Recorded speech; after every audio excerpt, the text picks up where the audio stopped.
बच्चों, इस कहानी का नाम है साक्षी पहुंची चांद पर। साक्षी को कहानी सुनना बहुत अच्छा लगता था। वह सोने से पहले रोज एक कहानी सुनती थी। एक दिन वह खिड़की से चांद को निहार रही थी। चांद को देखकर वह बहुत प्रसन्न हुई। तभी वहां माँ आ गई और बोली, साक्षी बेटी, अब बहुत देर हो गई है, चलो सो जाओ। साक्षी बोली, नहीं माँ, अभी थोड़ी देर में सो जाऊंगी। देखो ना, कितना सुंदर है चांद, बिल्कुल गोल और चमकीला।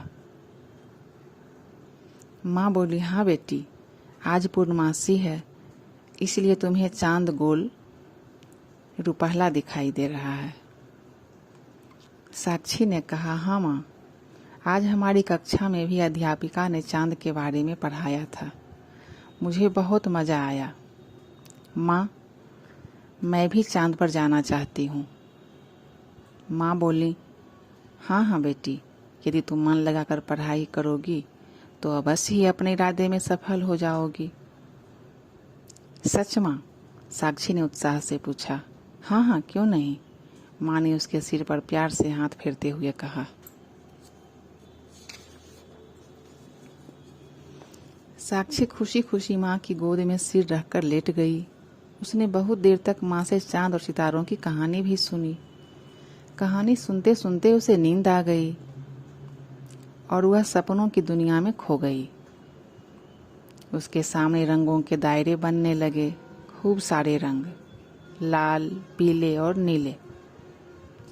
तभी उसकी बाहों में से कोई चीज आकर टकराई।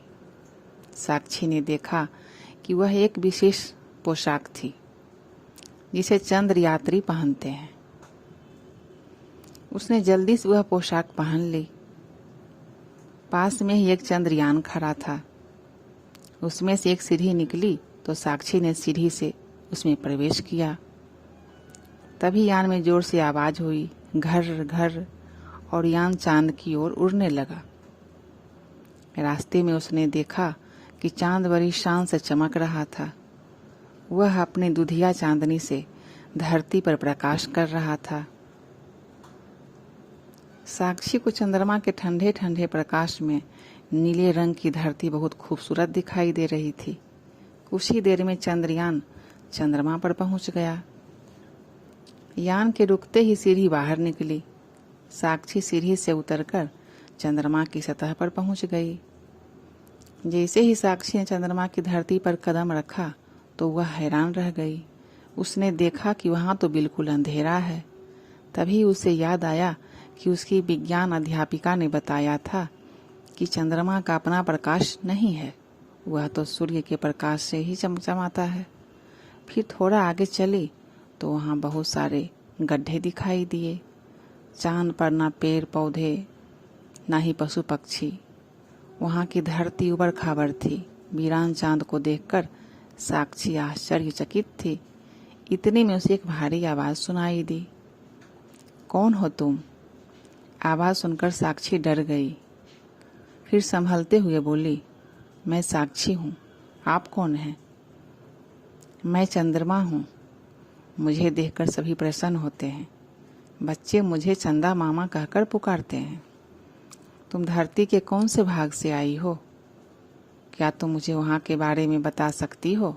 उसने कहा। साक्षी बोली, हाँ हाँ, क्यों नहीं, मेरा संबंध भारत से है। हमारी धरती बहुत ही सुंदर है। चारों तरफ हरियाली ही हरियाली है। कहीं ऊंचे ऊंचे पर्वत हैं तो कहीं बड़े बड़े समुद्र। चंद्रमा बड़े गौर से साक्षी की बातें सुन रहा था। तो क्या आप मुझे अपने बारे में कुछ बताएंगे? साक्षी ने कहा।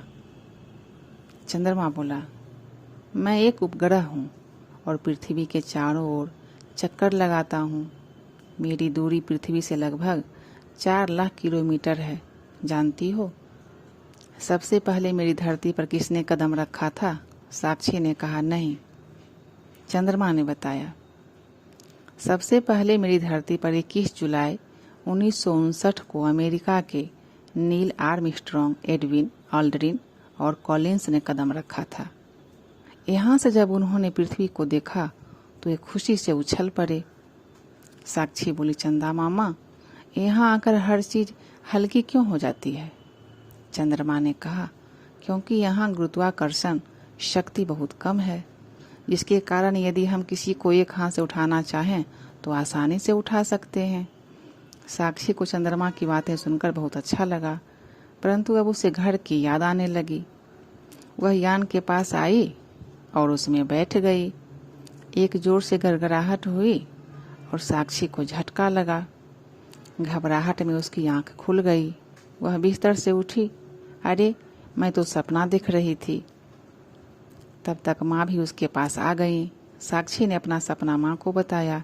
माँ ने साक्षी को प्यार किया और कहा, बेटी, निसंदेह यह सपना था, पर मुझे विश्वास है यदि तुम इसी प्रकार मन लगाकर पढ़ाई करती रही तो तुम्हारा चांद पर जाने का सपना अवश्य ही साकार होगा।